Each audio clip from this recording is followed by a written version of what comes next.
Hello students, this is our second lecture of the valuation of shares. In this lecture, we are going to solve the practical number 9. The balance sheet of the Jasmine Limited as on 31st March 2012 is given below. The balance sheet is given, the capital and liability and asset side both are the given, and the additional information. The present value of the asset of the company is taken as a double. The goodwill of the company is to be valued at a double the average super profit of the last 3 years. The last 3 years company was 12 lakh, 12 lakh, 12 lakh respectively. Profit is given. The expected rate of return in the company line in business is 10%. And for the last 3 years company has been transferring 25% of profit earned every year to the general reserve account and distributing the balance amount to the shareholders as a dividend. From the above information, find it out: intrinsic value, average yield value or a market value, and third, fair value. Right? So let's start. Practical number 9. For the valuation of share, first we have to calculate the valuation of goodwill.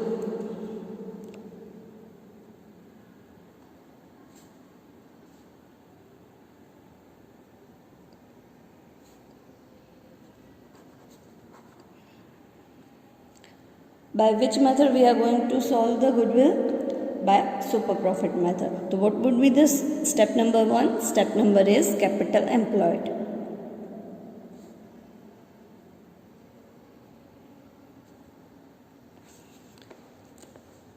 Total asset.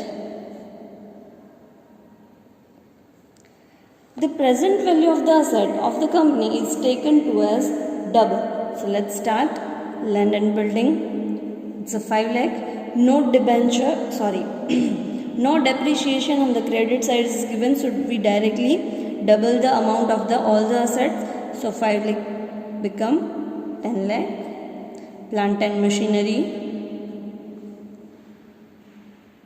40 lakh. Furniture 4 lakh.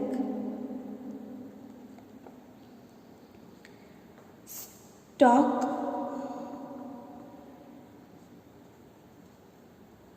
16 lakh.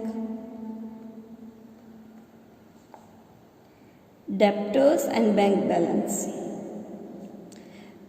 Debtors and bank balance never going to be increased by the any valuation of the shares, right? Valuation of the asset never increase the debtors and bank balance. It remains same.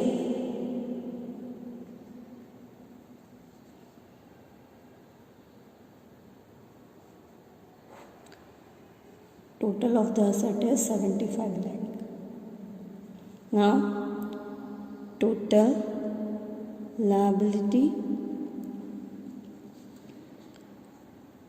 debentures 5 lakh, creditors 5 lakh,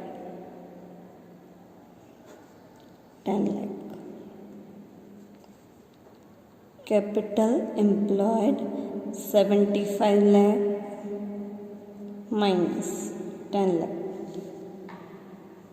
It will come 65 lakh. No preference share is there, so we directly capital employed get the 65 lakh. Now step number 2, expected profit is equals to capital employed into rate.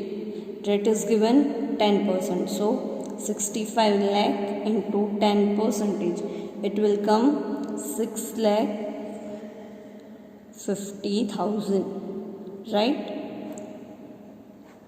Expected profit we get 6 lakh 50,000. Now step number 3, average profit.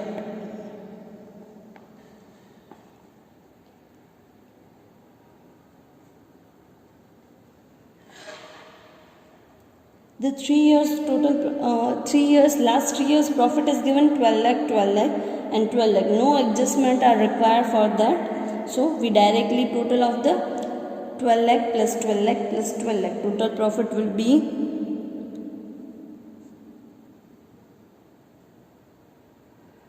36 lakh divided by 3. Obviously it will come 12 lakh.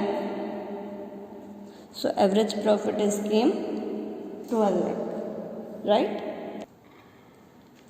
Now step number 4, super profit is equals to expected profit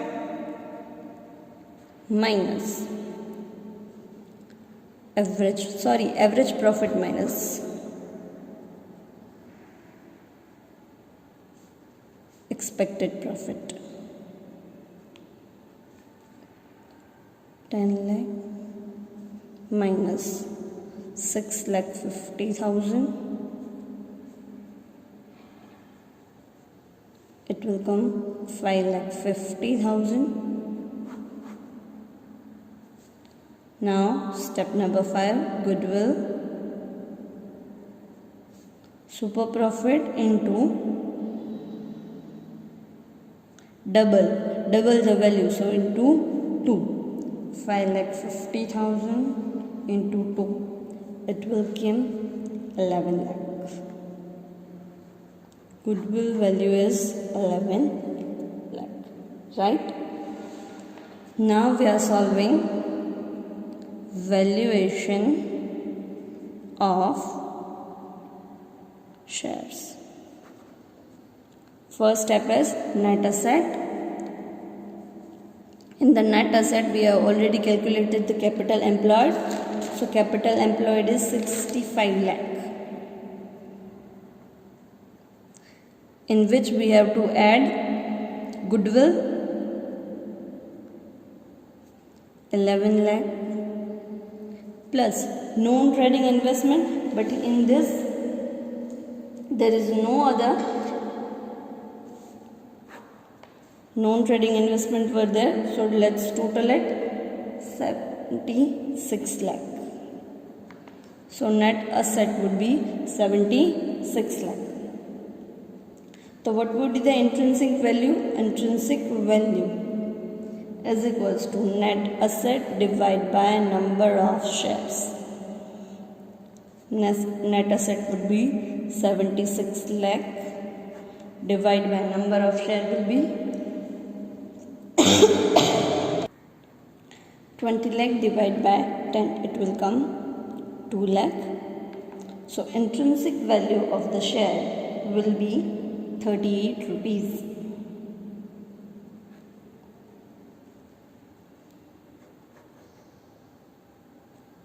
Right?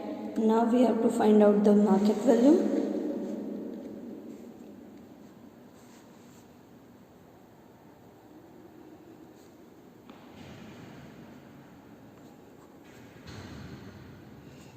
For the finding out the market value, first we have to find out the rate of the dividend, and one adjustment is given. For the last 3 years, the company has transferring the 25% of the profit earned every year to the general reserve account. So net profit is 12 lakh or average profit is 12 lakh. Out of 25% transfer to general reserve, right? So 12 lakhs 25%, it will come 3 lakh. So net profit will be 9 lakh. What we have done here, we have done the out of the profit the 25% transfer to the general reserve, and the remaining balance, it is already given that distribution from the balance amount to the shareholders for a dividend, right? So 9 lakh we have to give to the as a dividend to the shareholders, right? So rate of dividend is equals to average profit divided by paid up capital into 100. So 9 lakh divide by 20 lakh into 100.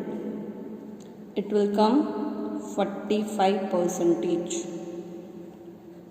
Rate of dividend would be 45%. Now we have to find out the market value. Market value is equals to rate of dividend divided by expected rate into paid up value per share. Rate of dividend is 45, expected rate is 10, and paid up value per share is 10. So it will come 45 rupees. The market value of the share will be 45 rupees. Now find out the fair value. Fair value is equals to intrinsic value 38 plus market value 45 divided by 2. It will come 41.5 rupees. 41.5 rupees. Now we are solving the practical number 10. The balance sheet of the Gajanand Limited is on 31st December 2011 as under. Additional information. The present market value of the fixed asset is 2,80,000. The profit of the company after tax 50% for the last 3 years are as under. For 2009, 38,350. For 2010, 45,000, and for the 2011, 47,100. The expected rate of return is 15%. Now, the additional information regarding profit adjustment is given. So it's a fourth. In the beginning of the year of 2010, the book value was 10,000. Machinery was sold at 8,000, but proceeds were wrongly credited to the profit and the loss account. The mistake is not rectified, so we have to rectify it. Then the depreciation on the appreciated value of the fixed asset is not to be considered for the valuation of share and goodwill. So depreciation will not be considered in the valuation of shares and goodwill. You are required to compute the value of the goodwill of the company on the basis of the 4 years of purchase of its super profit. Calculate on the weighted average profit of the last 3 years. From the above particular, ascertain the intrinsic value and the market value of the each fully and partly paid up equity shares. Here, another news come, that is a fully paid and partly paid up capital. What is the fully paid up and partly paid up capital?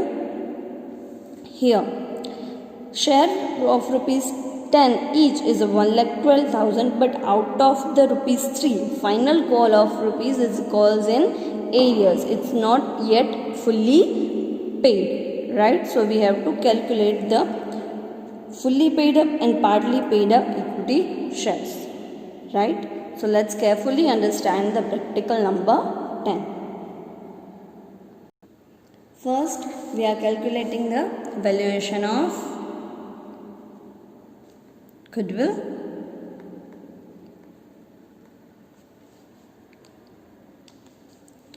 First step is capital employed, total asset, fixed assets, fixed asset valued at 2,80,000, 12% debenture redemption fund investment is a trading investment, so we are including in our total asset. It will come 20,000. Then 10% government securities, it's a known trading investment, so we are not taken into the consideration, right? Then current asset, stock 32,000, debtors 30,000, cash 10,000, right? Debenture discount is a fictitious asset, So we are not taking that fictitious asset. Let's total of the total asset is 3,72,000. Total liability 12% debenture 30,000. Creditors 32,000 and provision of tax 30,000. It will come 92,000. Total asset minus total liability, capital employed will be 2,80,000 minus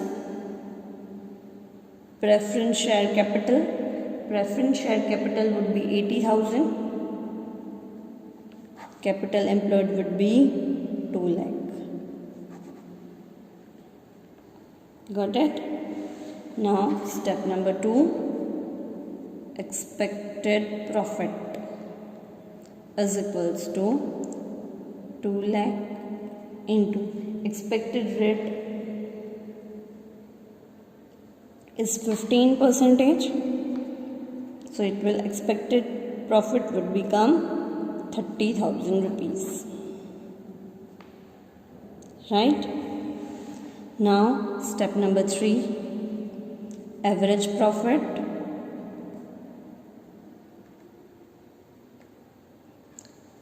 Here in the year 2010, the machinery value some adjustment is given. So for the each year we have to make a table.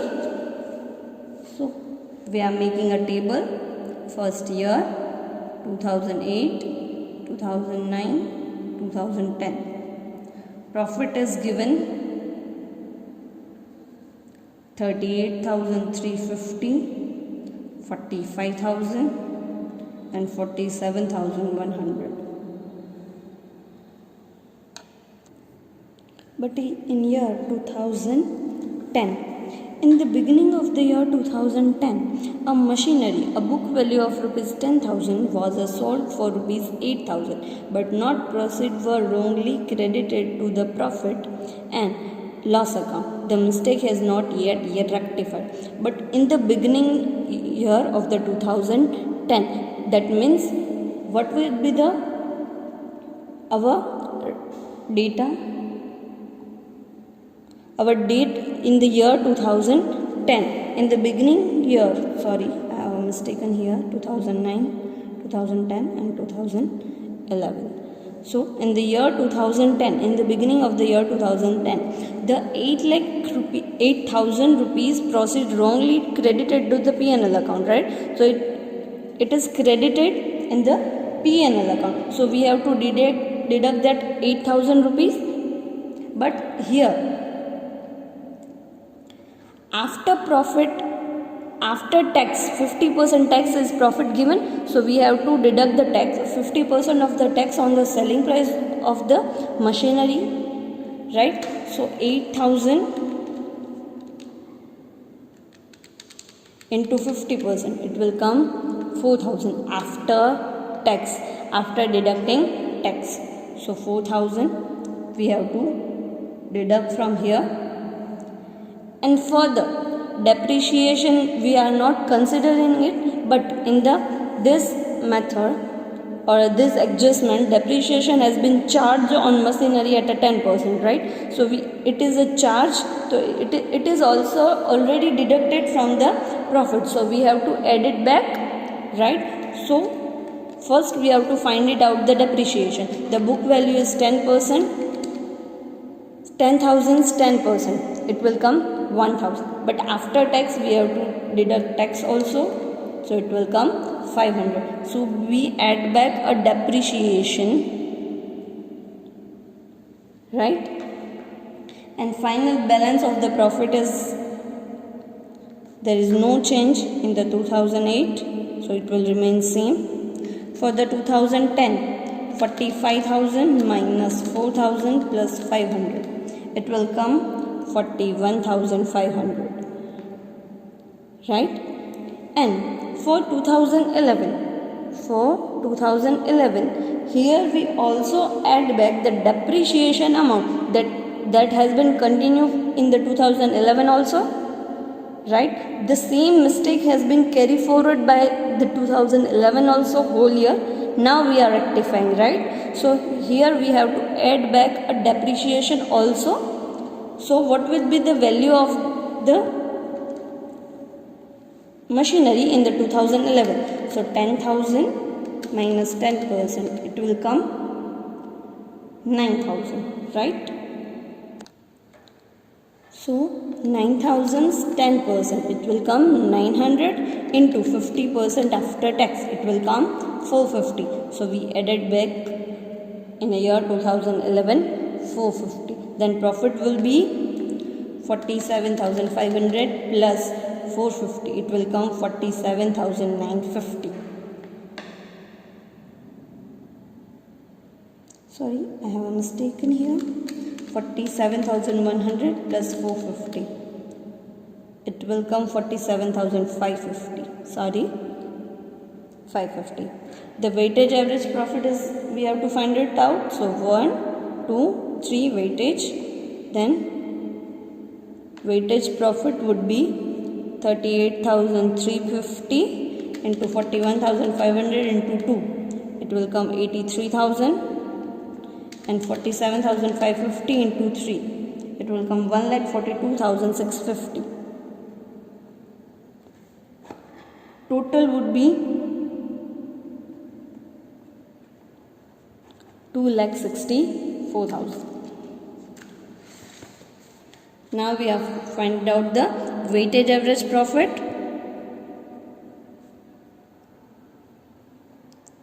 So 2,64,000 divide by total weightage 6.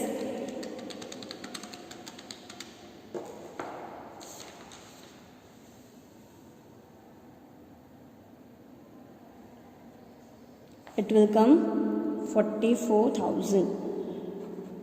Average profit would be 44,000. Right? Here we have to add back. Sorry, here we have to calculate the valuation of goodwill. So we have to first deduct the non-trading investment interest. Non-trading investment interest. Which are the non-trading investments? 12,000. 12,000 is 10%. After tax,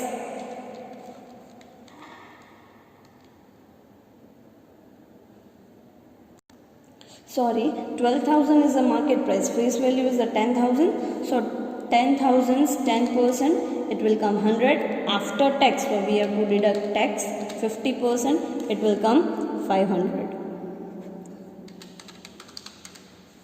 43,500 minus preference dividend. Preference dividend is 80%, 10,000. So 8,000. Now it will come 35,500.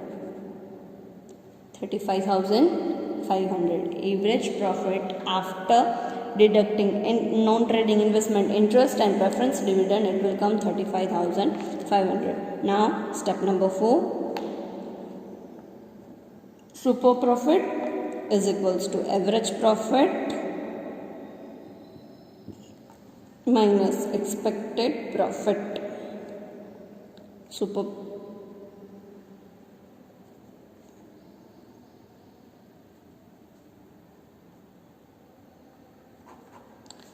The super profit will come 5,500. Step number 5, goodwill is equals to 5,500 into the years of purchase 4. So it will come 22,000.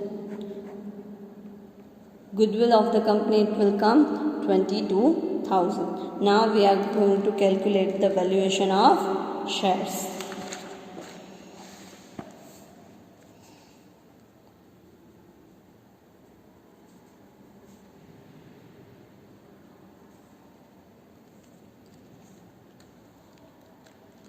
First, capital employed is equals to 2 lakh plus goodwill.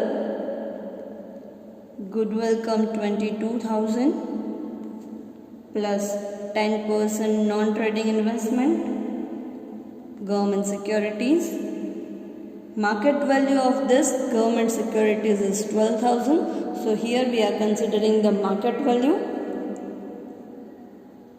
plus. Now carefully understand. In this we are going to plus the unpaid coal amount. Unpaid coal amount is 3,000. Here we are finding out for the fully paid up capital equity share. So plus unpaid calls 3,000. Total would be 2 lakh plus 22,000 plus 12,000 plus 3,000. It will come 2,37,000 net asset. Right? Now intrinsic value.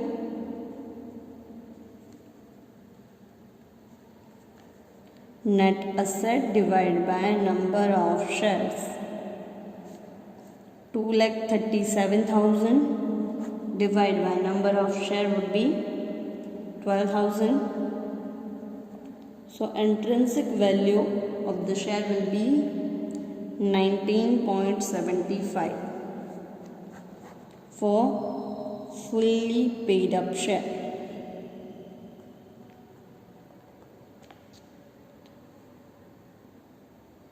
Right?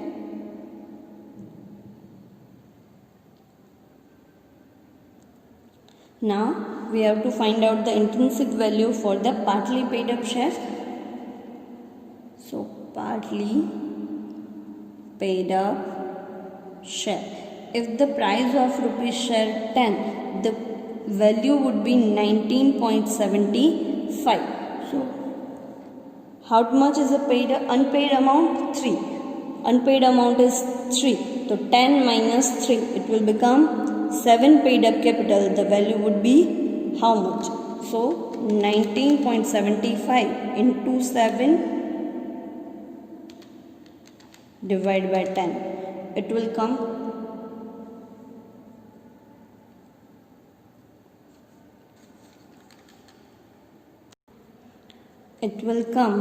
19.75 minus 3, 16.75.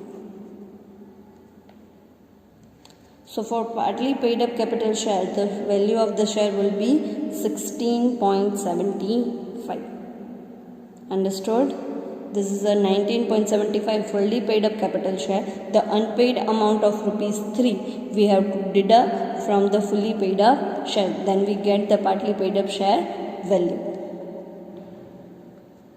This is the intrinsic value for the partly paid up shares, 16.75. Now we are calculating the market value.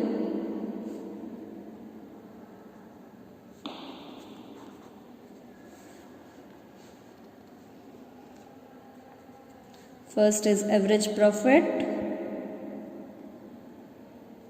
is 44,000. Here we are calculating the profit for dividend. It is after tax, so we no need to deduct the interest as well as tax. Already it is a profit after tax. Now we have only divide the preference dividend. Preference dividend is 8,000, so we get 36,000 profit. So rate of dividend is equals to 36,000 divided by paid up capital. Paid up capital is 1,17,000 into 100. So 36,000 divided by 1,17,000 into 100. It will come 30.77%. So market value of the share is equals to rate of dividend divided by expected rate into paid up amount. So rate of dividend would be 30.77 upon expected rate is 15 into, first we are going to for fully paid up capital share, so it will become 10. Market value would be 20.51 rupees for fully paid up share.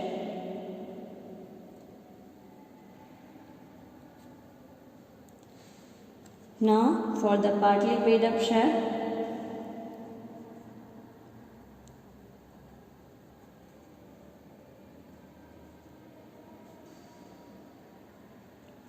the rate of dividend 30.77 divided by rate of expected rate 15. Here paid up value would be 10 minus 3, unpaid call amount is 3. So 10 minus 3, it will become 7. So 30.77 divided by 15 into 7. It will come 14.36. 14.36 for partly paid up shares. Understood? For partly paid up capital and fully paid up capital share, right?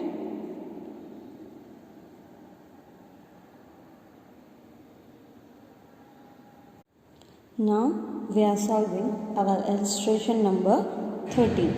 The balance sheet of the Vimal Limited as on 31st March 2012 was as under. Carefully see that in the liability side, the share capital is equity share capital. Two types of equity share is given. A 20,000 A equity share and 20,000 B equity share. Here the two types of equity share would be there.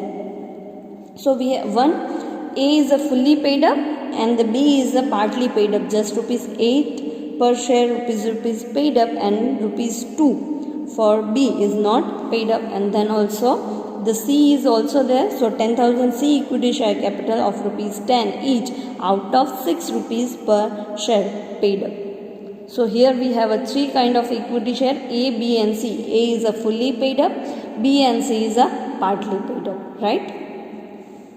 Let's see the additional information. Find out the value of the company's each type of the equity share. The net asset method, that means intrinsic value. Second, yield method, that means market value of the shares. The goodwill of the company is valued at 80,000. In the additional information, the value of goodwill is already given. So in this sum, we no need to calculate the valuation of goodwill, right? Second, the debtors are considered as a good except the 10,000. That means bad debt is the rupees 10,000. The normal expected return on the capital employed is 10%. The net profit for the last 3 years is given, and out of which 20% plays to the general reserve every year. Building has been valued at 1 lakh. There is a claim amounting 25,500 has been paid according to the settlement agreed upon. Another claim of rupees 25,500 we have to pay. That is a additional liability is there, right? So let's start the calculation.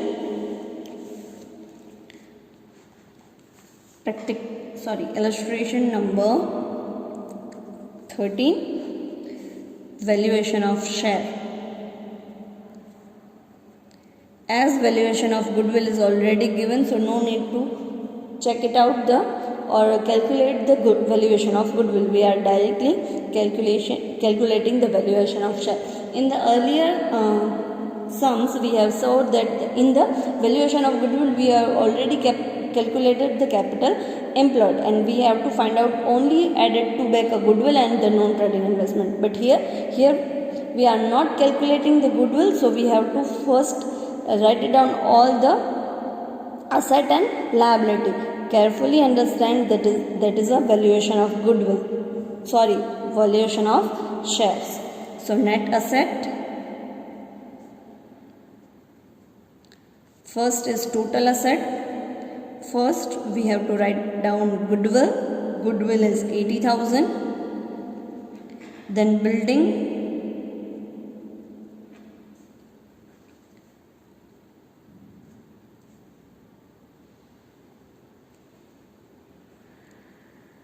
building valued at 1 lakh, so building value would be 1 lakh.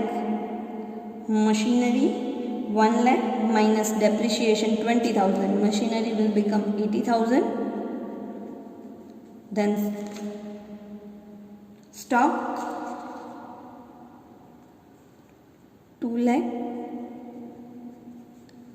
Then debtors 1,50,000, out of 10,000 is a bad debt, so it will come 1,40,000. Then cash 18,000 and prepaid insurance 2,500, right? Total asset would be 6,20,500. Now total liability,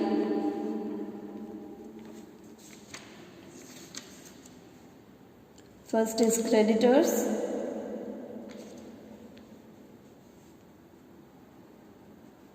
$50,000.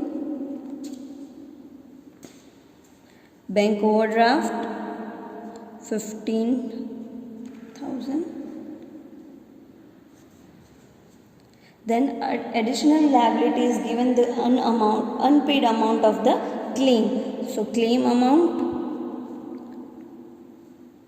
25,500 and the liability of the expense, that means unpaid expense, is 10,000. So total of the liability side would be 1,05,000. So net asset is equals to 6,20,500 minus 1,05,000. It will come 6 lakh. Sorry, 5,20,000. What will come? 5,10,000. Then minus unpaid call amount. Which are the unpaid call amount? For a equity share B, rupees 2. 10 rupees each, 8 paid up. So unpaid amount would be rupees 2. And for C, unpaid amount is rupees 4. So for B 2 rupees, for C 4 rupees. Number of shares would be 20,000 for B and for C it's 10,000. So it will come 40,000, 40,000.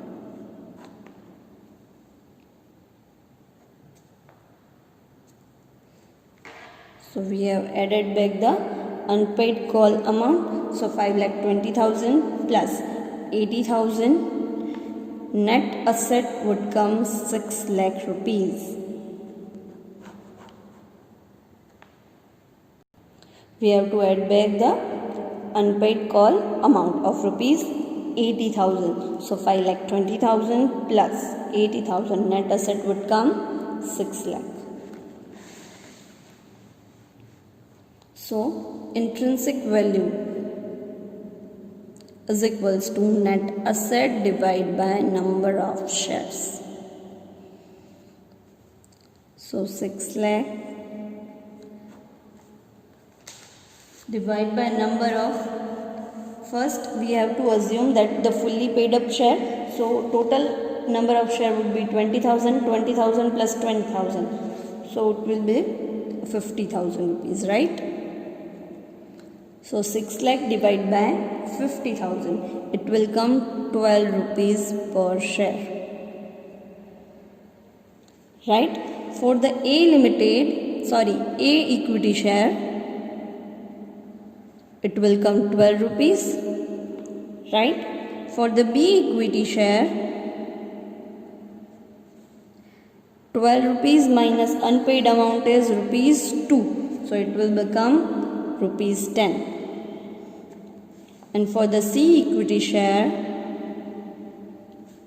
12 rupees, unpaid amount of the share is 4, so 12 minus 4, rupees 8. So intrinsic value of the each equity share would be different just because of the unpaid amount of the call. So for A it is a 12 rupees, for B is a 10 rupees, and for C is a 8 rupees. Right? The 50,000 equity share came from the 20,000 A, 20,000 B and 10,000 C. It will become 50,000 number of shares, right? We have find it out the intrinsic value. Now we have to find it out the market value.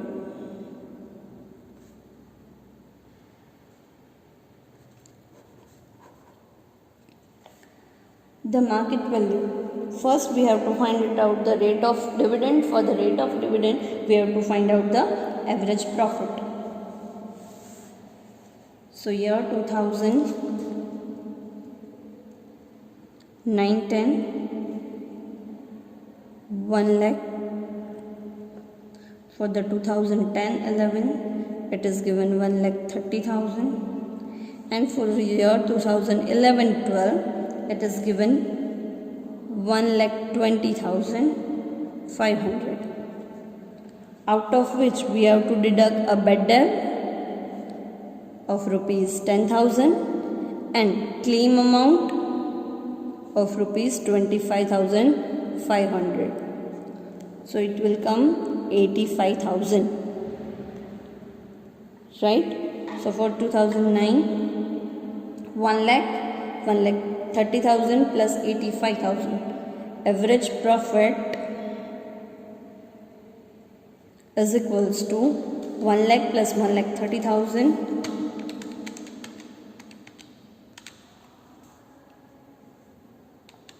plus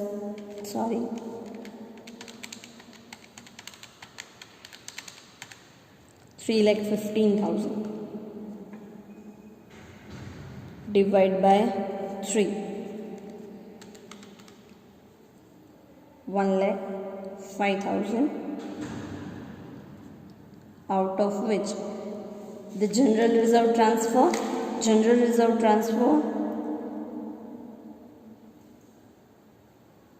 20% was replaced to the general reserve, so minus 20%, 1,05,000 into 20%, so 21,000.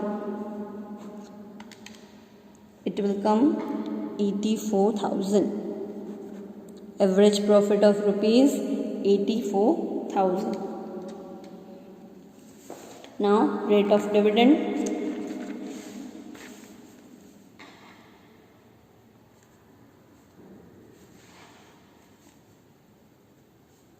Average profit divided by paid up capital into 100. Average profit would be 84,000. Paid up capital. Total of the paid up capital. So 2 lakh for A, 160 for B and 60 for C. It will come 4,20,000. So paid up capital would be 4,20,000 into 100. So 84,000 divided by 4,20,000 into 100. It will come 20%. Rate of dividend came 20%. Now market value. Market value is equals to rate of dividend divided by expected rate of return. Expected rate of return is 10% into paid up capital. Paid up value would be 10. We are assuming here it's a fully paid up. So market value would be 20 rupees. So for A equity share, it will become rupees 20. For the B equity share, it will become 20 divided by 10 into paid up capital would be 8, right? So 20 by 10 into 8, it will come 16 rupees. And for C equity share, it will come 20 divided by 10 into paid up capital is 6.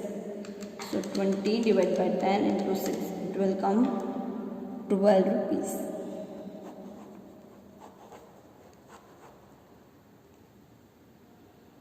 Understood? The intrinsic value of the A, B, C. A is a 12 rupees, B is a 10 rupees and C is a 8 rupees. And the market value of the A is 20 rupees, B is 16 rupees and C is a 12 rupees. Right?